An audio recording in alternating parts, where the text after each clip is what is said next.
வணக்கம். உங்களோட வாழ்க்கையில உங்க பின்னால இருக்கிற எல்லாருக்கும் உங்கள ரொம்ப ரொம்ப பிடிக்கும் அப்படின்னு நினைச்சீங்கன்னா, உங்கள விட கண்மூடித்தனமான முட்டாள் இந்த உலகத்துல வேற யாருமே கிடையாதுங்க. சில பேர் இருப்பாங்க, நம்ம பின்னால இருக்கிறாங்க, நம்ம பசங்க, அவங்க நம்மள விட்டு எங்க போக போறாங்க, நமக்காகத்தான் எல்லாத்தையும் செய்றாங்க அப்படின்னு நினைச்சுக்கிட்டு நாம வேணா இருக்கலாம். அதுல சில பேர் இருப்பாங்கங்க, நீங்க எப்படா அசருவீங்க, உங்கள முதுகுல குத்தலாம் அப்படின்னு காத்துக்கிட்டு இருப்பாங்க. அதனால தான் சொல்றேன், உங்க பின்னால இருக்கிற எல்லாரும் உங்களுக்கு நல்லதத்தான் செய்வாங்க அப்படின்னு நினைக்காதீங்க. அதுல எத்தனை பேர் உங்க முதுகுல குத்துறதுக்கு காத்துக்கிட்டு இருக்காங்கன்னு உங்களுக்கே தெரியாது அப்படிங்கிறது தான் நிதர்சனமான உண்மை. ஸோ எல்லார்கிட்டயுமே ஜாக்கிரதையா பழகுங்க. ஸோ நான் இதை உங்ககிட்ட ஒரு நெகட்டிவ் தாட்டோட சொல்ல கிடையாதுங்க. மனுஷங்க எப்ப வேணாலும் எப்படி வேணாலும் மாறக்கூடிய ஒரு கேரக்டர் இருக்கிறவங்க. அதனால தான் சொல்றேன், எல்லார்கிட்டயுமே பார்த்து சூதானமா நடந்துக்கோங்க அப்படின்னு. என்னைக்குமே உங்களுக்கு முக்கியத்துவம் கொடுக்காத இடத்துல நீங்க நிக்கிறீங்க அப்படின்னா, தயவு செஞ்சு இன்னையோட நீங்க உங்களோட சுயமரியாதையை இழந்துட்டீங்க அப்படின்னு நினைச்சிருங்க. ஒரே ஒரு விஷயத்தை மட்டும் ஃபாலோ பண்ணுங்க. உங்களுக்கு முக்கியத்துவம் கொடுக்காத இடத்துல ஒரு நிமிஷம் கூட நிக்காதீங்க. அப்படிப்பட்ட மனுஷங்க கிட்ட வாயை திறந்து ஒரு வார்த்தை கூட பேசாதீங்க.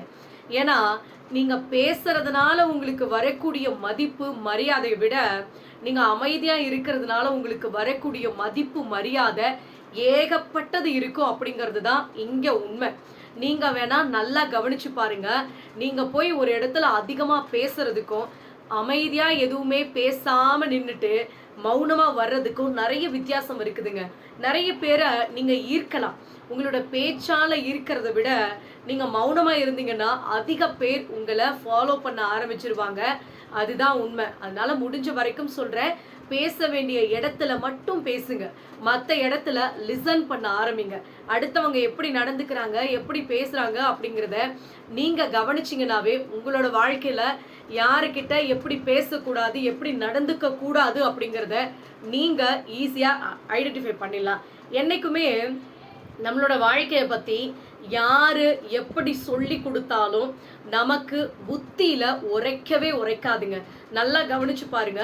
உன் வாழ்க்கையில இந்த இடத்துக்கு போனீங்கன்னா உனக்கு பயங்கரமா அடி உழுகும், அதனால இங்க போகாத அப்படின்னு நிறைய பேர் நம்மளுக்கு அட்வைஸ் பண்ணியிருப்பாங்க.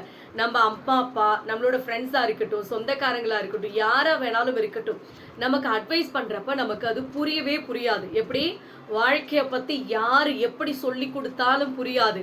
ஆனா வாழ்க்கையே நம்மளுக்கு சொல்லி கொடுக்கும் பாத்தீங்களா, அப்பதான் நம்மளுக்கு நல்லா தெளிவா புரிய ஆரம்பிக்கும். ஸோ வாழ்க்கையில நமக்கு நடக்கக்கூடிய ஒவ்வொரு விஷயமும் ஏதோ ஒரு காரணத்துக்காக இந்த வாழ்க்கை நமக்கு சில விஷயங்களை சொல்லி கொடுக்கறதுக்காகத்தான் நமக்கு இந்த கஷ்டங்களை எல்லாம் கொடுத்துருக்கு அப்படிங்கிறத நாம புரிஞ்சுக்கிட்டோன்னு வச்சுக்கோங்களேன், வரக்கூடிய கஷ்டங்கள் அத்தனையும் ஈஸியா ஃபேஸ் பண்ணிட்டு போய்கிட்டே இருக்கலாங்க. தேவையில்லாத ஆசைகளை நம்ம மனசுல நாம விதையா விதைக்காம இருந்துட்டோம் அப்படின்னாவே தேவையில்லாத வரக்கூடிய கஷ்டம், வேதனை, துன்பம், துயரம் இது எல்லாத்தையும் நம்ம அவாய்ட் பண்ணிடலாம். அப்படி இல்லைன்னு வச்சுக்கோங்களேன், தேவையில்லாத ஆசைகளை நம்ம என்னைக்கு விதைக்க ஆரம்பிக்கிறோமோ அன்னைக்கே முள்ளு செடி மாதிரி நம்மளோட வாழ்க்கையில அழிக்க அழிக்க அழியாத வர வர அந்த சீம கருவேல மரம் இருக்கு பாத்தீங்களா, அந்த மாதிரி ஒரு பெரிய ஒரு கஷ்டத்தை கொண்டு வந்து உங்களோட வாழ்க்கையில துன்பம், துயரம் இது எல்லாமே நீங்காத ஒரு இடத்த பிடிச்சிக்கும். அதனால தான் உங்ககிட்ட நான் அடிக்கடி சொல்றேங்க, தேவையில்லாத விஷயங்களை மனசுல போட்டு குழப்பிக்காதீங்க. தேவையானதை யோசிக்கிறதுக்கே நம்மளுக்கு நேரம் பத்தல, இதுல ஏன் தேவையில்லாத விஷயங்களை போட்டு குழப்பிட்டு இருக்கணும் அப்படின்னு யோசிச்சு பாருங்க. வாழ்க்கையில நம்ம யோசிக்கிறதுக்கு, அடுத்த கட்டத்துக்கு போறதுக்கு நிறைய விஷயங்கள் இருக்கு. அதை பத்தி யோசிங்க. உங்களோட வாழ்க்கையில நீங்க முன்னேறிட்டு போய்கிட்டே இருக்கலாம். என்னைக்குமே காரணங்களும் விளக்கங்களும் யார் ஒருத்த எந்த விஷயத்துக்காக கொடுக்க ஆரம்பிக்கிறானோ அவனோட வாழ்க்கையில ஒரே ஒரு சின்ன லட்சியத்தை கூட அடையவே முடியாது அப்படிங்கிறது தான் உண்மை. என்னால இன்னைக்கு இதை செய்ய முடியல, காரணம் 1000 வேலை இருந்துச்சு, இது நடுவுல உடம்பு சரியில்லை, டயர்டா இருந்துச்சு அப்படின்னு ஏகப்பட்ட விஷயங்களை நாம விளக்கங்களாகவும் காரணமாகவும் கொடுக்கலாம். அதனால கேட்கறவங்களுக்கு எந்த பிரயோஜனமும் கிடையாது. நீ ஏன் இப்படி பண்ணல அப்படின்னு வேணா கேட்கலாம். ஆனா நீங்க அது செய்யாததுனால உங்களோட வாழ்க்கையில ஒரு அடி நீங்க பின்னால போயிட்டு இருக்கீங்க அப்படிங்கிறத நீங்க மறந்துட்டு சில பேர்கிட்ட உங்களோட வாழ்க்கைய பத்தின விளக்கத்தை கொடுத்துட்டு இருக்கீங்க. ஸோ இன்னையில இருந்து ஞாபகம் வச்சுக்கோங்க, உங்களோட வாழ்க்கையில நீங்க முன்னேறணும், ஏதாவது ஒரு விஷயத்த சாதிக்கணும்னு முடிவு பண்ணிட்டீங்கன்னா தேவையில்லாத காரணத்தை சொல்றத முதல்ல நிறுத்துங்க. எவ்வளோ பிரச்சனைகள் வேணாலும் இருக்கட்டும், அதுக்கு நடுவுல நம்மளோட வேலையை நாம எப்படி செய்யணும் அப்படிங்கிறது தான் நம்ம யோசிக்கணுமே தவிர, பிரச்சனையை காரணம் காட்டிட்டு நம்ம வேலையை நாம ஒதுக்கி வைக்கிறது நல்ல ஒரு அழகே கிடையாதுங்க. வாழ்க்கையில உயர்வதற்கான ஒரு பண்பு இது கிடையவே கிடையாது. ஸோ புரிஞ்சுக்கோங்க, என்னைக்குமே கொதிக்கிற தண்ணியில எப்படி உங்களுடைய பிம்பத்தை நீங்க பார்க்க முடியாதோ அதே மாதிரி தாங்க கோவத்துல என்னைக்குமே உண்மையை கண்டறியவே முடியாது.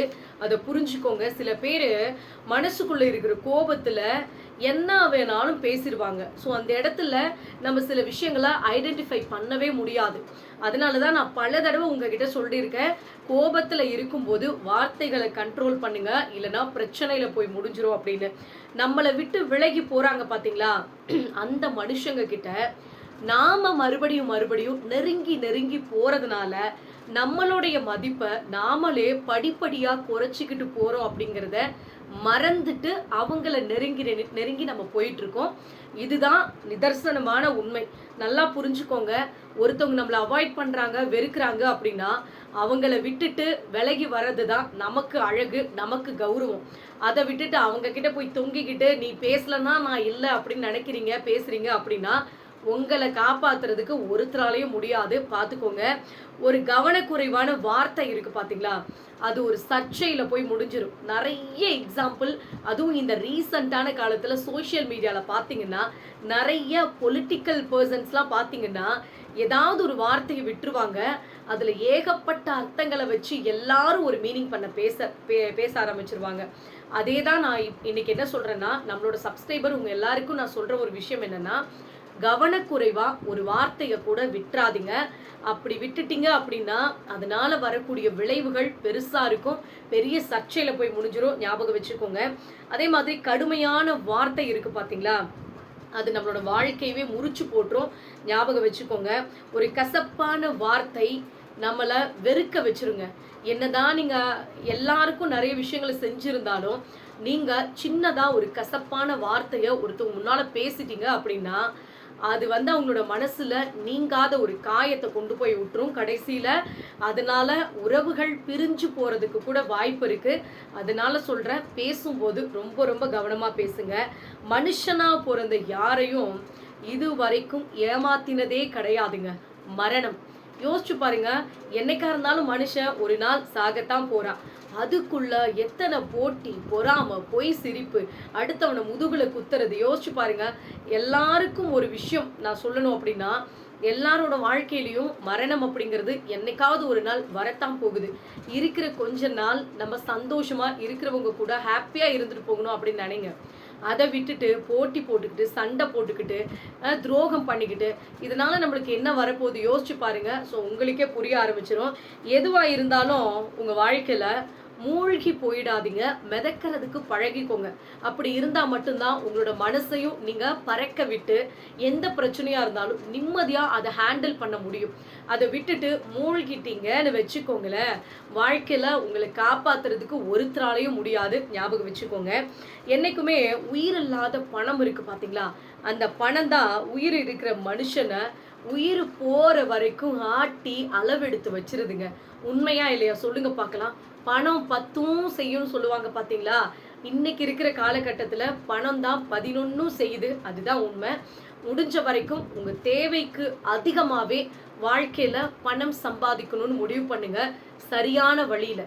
ஸோ பணம் சம்பாதிக்கணும் அப்படின்னா எப்படி வேணாலும் சம்பாதிக்கணும் அப்படின்னு கிடையாதுங்க. சரியான வழியில் உங்களோட திறமையை பயன்படுத்தி வாழ்க்கையில் பணம் சம்பாதிக்க முயற்சி பண்ணுங்க.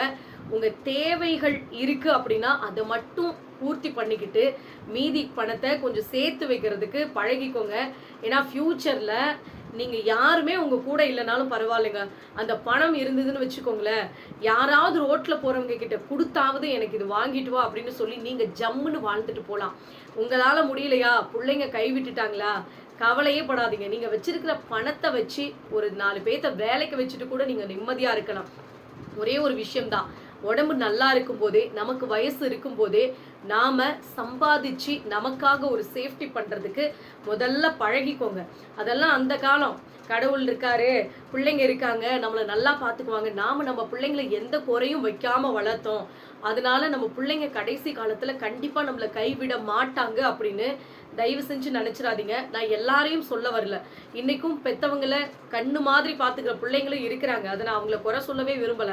ஆனா ஒரு சில பேரண்ட்ஸ் எவ்வளோ கஷ்டப்படுறாங்க அப்படிங்கிறத நிறைய சோஷியல் மீடியாவில் பார்க்குறோம்.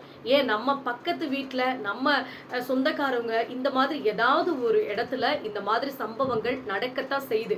அதனால தான் நான் அட்வான்ஸாக உங்ககிட்ட பல தடவை சொல்லியிருக்கேன், உங்களுக்கான தேவைகளை உங்கள் உடம்பு தெம்பாக இருக்கிற வரைக்கும் நீங்கள் சம்பாதிச்சு வச்சுக்கோங்க. அப்போ தான் ஃப்யூச்சரில் நீங்கள் நிம்மதியாக வாழ முடியும். ஞாபகம் வச்சுக்கோங்க.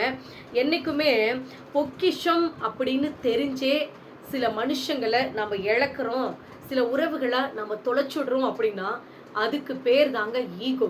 நிறைய பேரை நான் பார்த்துருக்கேன்.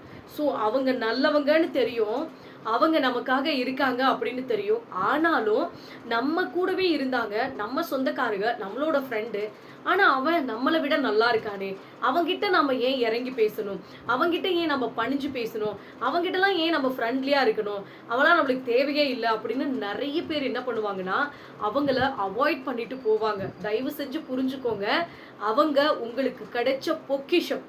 ஈகோ அப்படிங்கிற அந்த ஒரு பேரை வச்சுக்கிட்டு உங்கள் வாழ்க்கையில் தயவு செஞ்சு அந்த பொக்கிஷத்தை தொலைச்சிடாதீங்க. மறுபடியும் எத்தனை முறை போய் தேடுனீங்கனாலும் மறுபடியும் அந்த பொக்கிஷம் உங்களுக்கு கிடைக்குமான்னு கேட்டால் நிச்சயமாக கிடைக்காது. 100% அடித்து சொல்கிறேன்.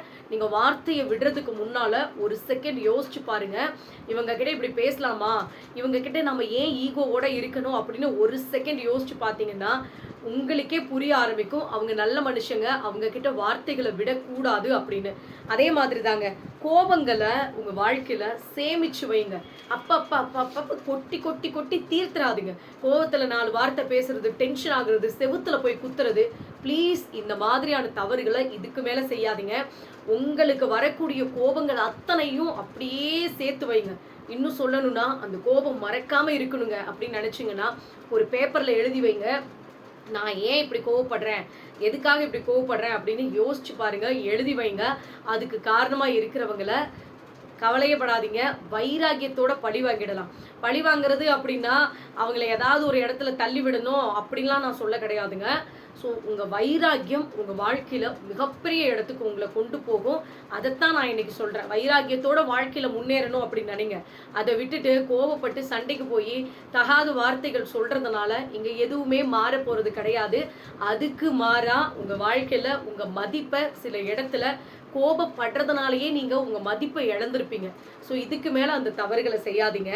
வாழ்க்கையில் அடிப்படும் போதும் அடுத்த அடி எடுத்து வைக்கும் போதும் ரொம்ப ரொம்ப ரொம்ப ரொம்ப கவனமாக இருக்கணுங்க. ஸோ இதை நிறைய பேர் புரிஞ்சுக்கிறதே கிடையாது. நம்ம கீழே விழுந்து அடிபட்டுட்டோம் அப்படின்னா அந்த ஆவேசத்தில் என்ன வேணாலும் பேசிடுவாங்க சில பேர். அதே மாதிரி ஒரு சான்ஸ் கிடைக்குது அப்படின்னா அது கரெக்டாக தப்பா பண்ணலாமா பண்ணக்கூடாதுன்னு எந்த யோசனையுமே இல்லாமல் உடனே உடனே உடனே உடனே சில முடிவுகளை எடுத்துருவாங்க.